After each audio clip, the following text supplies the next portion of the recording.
Z nami je zdaj Hamid al-Sharifi, nekdanji iraški diplomat. Hamid, ali je novi mandatar za predsednika vlade pred nemogočo nalogo? Oblikovati novo vlado brez iranskih milic na zahtevo Washingtona, hkrati pa se soočati z zahtevami znotraj samega Iraka. Kaj lahko novi mandatar za predsednika vlade dejansko stori? No, to je milijonsko vprašanje. Je popoln outsider, kot ste rekli, in iraško ljudstvo je osuplo nad njim. Še nikoli niso slišali zanj. Kljub temu je dobil najvišjo podporo predsednika Trumpa.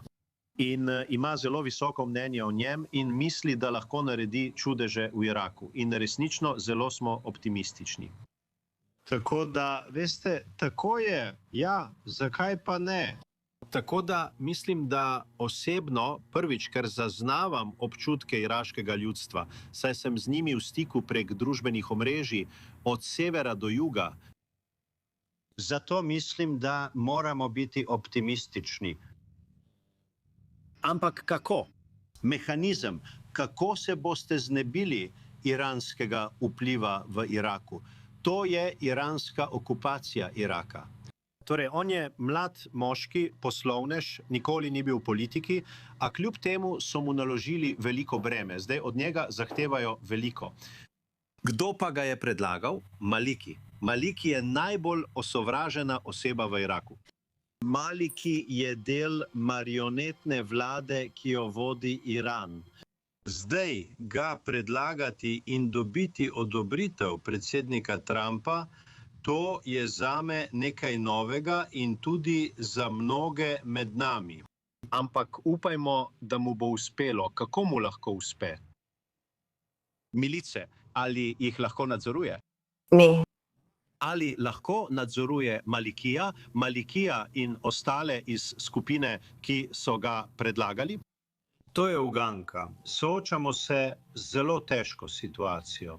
Ampak spet se vračamo k podpori in časti, ki mu jo je izkazal predsednik Trump, in to nam vliva upanje. Ja, to res veliko pomeni, da imamo takšno podporo Združenih držav. Hamid, in drugi možni znaki naraščajočega razkola med Irakom in Iranom, nekateri pa izpodbijajo trditve v zvezi s poročili o tajni izraelski bazi, ki naj bi bila vzpostavljena med vojno z Iranom. Zdaj iranski zunanji minister nekoliko nasprotuje izjavam iz Iraka in pravi, da Iran ne more izključiti možnosti, da je Izrael res vzpostavil to bazo. To vprašanje bodo odprli z iraško stranjo. Bi lahko ta varnostni škandal povzročil kakršnekoli morebitne težave med Irakom in Iranom? To je druga novica, ki nas Iračane nasmeji. Se nam resnično primanjkuje smeha. Smeh je dober za zdravje.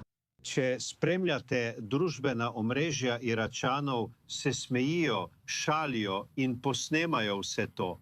Kaj se dogaja? No, Irak je za Izrael na prvem mestu, saj tako kot Libanon, kot Jemen, ker je podoben Siriji pred spremembo v Siriji.